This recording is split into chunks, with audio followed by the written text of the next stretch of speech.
Mula sa iba't ibang panig ng Pilipinas, narito ang pinakabagong balitang Red Cross. Ako si Ariana Garchitorena para sa PRC News Flash. Nag-turnover ng isang brand new na ambulansya ang pharmaceutical company na Unilab sa Philippine Red Cross Rizal chapter nitong nakaraang araw. Ito na ang ikalawang ambulansyang dinonate ng Unilab sa PRC Rizal chapter. Ang una ay ibinigay noong 2013. Dagdag ito sa 178 na kabuuang bilang ng ambulansyang ginagamit ng lahat ng chapter sa bansa. Ang turnover ceremony ay dinaluhan ni PRC Secretary General Gwendolyn Pang, Unilab Medical Director for Occupational Health Services Julie Cheng, at mga pinuno ng PRC Rizal chapter. Malaki ang pasasalamat ni Chairman and CEO Dick Gordon sa mga partnership gaya ng sa Unilab dahil ang mga asset na natatanggap ng PRC mula sa pagtutulungan ay malaking ambag sa patuloy na pagliligtas sa ating mga kababayan. Dagdag naman ni Secretary General Pang, hindi lamang nag-donate ng ambulansya ang Unilab, sagot pa ng kumpanya ang maintenance cost nito.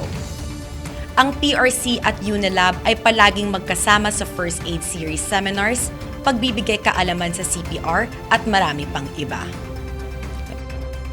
Tinanggap ng PRC ang donasyon mula sa Honda Philippines Incorporated o HPI na 70 units ng 6.5 kVA Honda generator set. Magagamit ito ng PRC sa kanilang mga operasyon sa panahon ng mga sakuna at iba pang krisis. Ang turnover ceremony ay dinaluhan ni na PRC Chairman at CEO Dick Gordon, Secretary General Gwendolyn Pang, at mga opisyal mula sa HPI sa pangunguna ng presidente nitong si Ms. Sayaka Aray at Mr. Jomel Herezo, ang Vice President for Sales and Marketing. Sabi ni Chairman Gordon, mahalaga ang supply ng kuryente dahil nagtutuloy-tuloy ang operasyon gamit ang mga generator. Malaki rin ang tulong ng HPI sa PRC dahil mas maraming nagagawa ang rescue at response teams gamit ang generator sets kung saan nakakabit ang kanilang mga equipment. Hindi lamang ito ang matatanggap ng PRC mula sa HPI dahil may susunod pang batch ng mga generator ang paparating sa susunod na taon. Ginanap ng PRC Caloocan Chapter ang Community Prevention Interventions to Beat Dengue para magbigay ng mga lecture, brochure distribution at magkabit ng poster sa barangay, mga paaralan at mga strategic na lokasyon malapit sa mga residente ng Barangay San Roque at Barangay Tangos sa Navotas. Pinag-iingat ng chapter ang mga residente dahil sa nagdaang sakuna. May posibilidad na magkaroon ng dengue sa mga binahang lugar.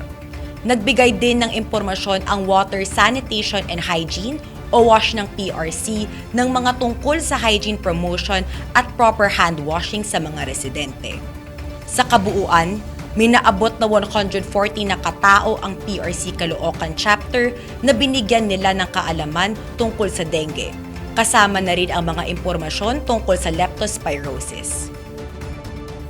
Isinagawa ang lifeguarding training course ng Safety Services ng PRC Batangas na Sugbo Branch kahapon sa Barangay Santa Ana, Calatagan, Batangas.